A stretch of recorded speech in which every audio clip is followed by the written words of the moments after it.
At some point, you got in the car.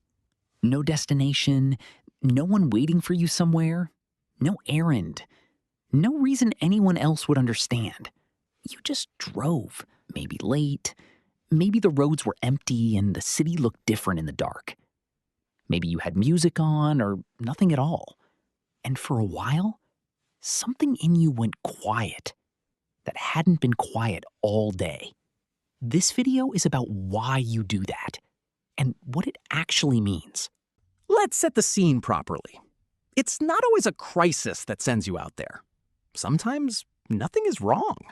The day was fine, work was fine, home is fine, and yet somewhere around 10 p.m., you feel it.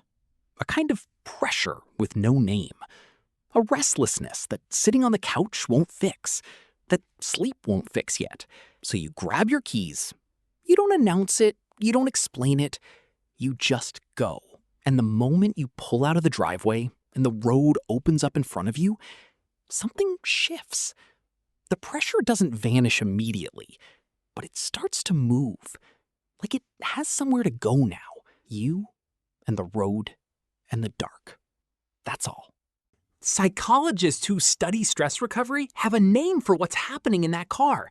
They call it involuntary attention restoration. Here's what that means. The human brain has two modes of attention.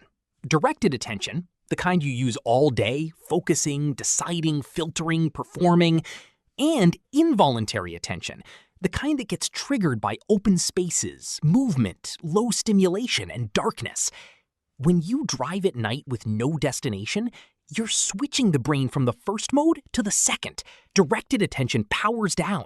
The prefrontal cortex, the part of your brain that manages stress, planning, and social performance, gets a rare break. You're not escaping your life. You're recovering from it.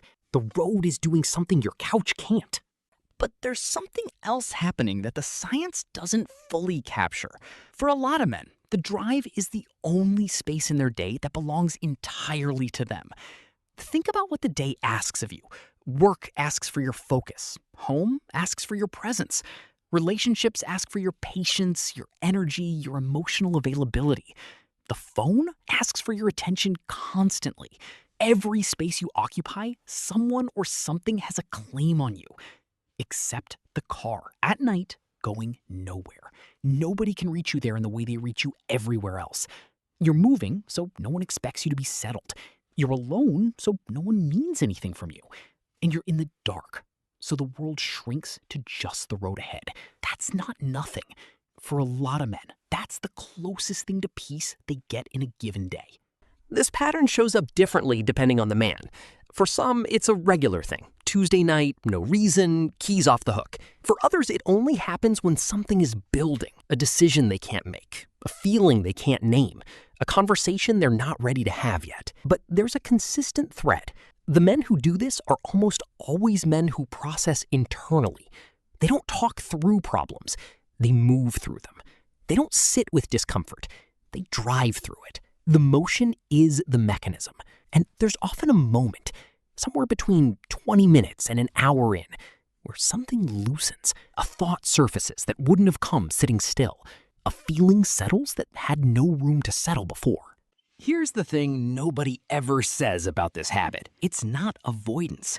People who don't understand it will sometimes frame it that way. You're running from something. You're not dealing with things. You're escaping. But avoidance keeps problems frozen. It doesn't resolve them. It just postpones them. And the men who drive like this know. They usually come back having processed something. Not solved, processed.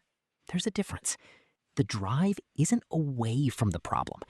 The drive is around it, through it, beside it in the dark where it can't perform for an audience.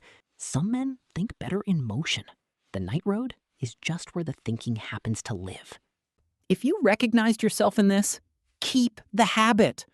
The world will tell you to journal, to meditate, to talk to someone. And maybe those things work for you. Maybe they don't. But if the thing that works is getting in the car at 10 p.m. with nowhere to go, that's not strange. That's not broken. That's just how your mind found its way to quiet. And there's nothing wrong with that.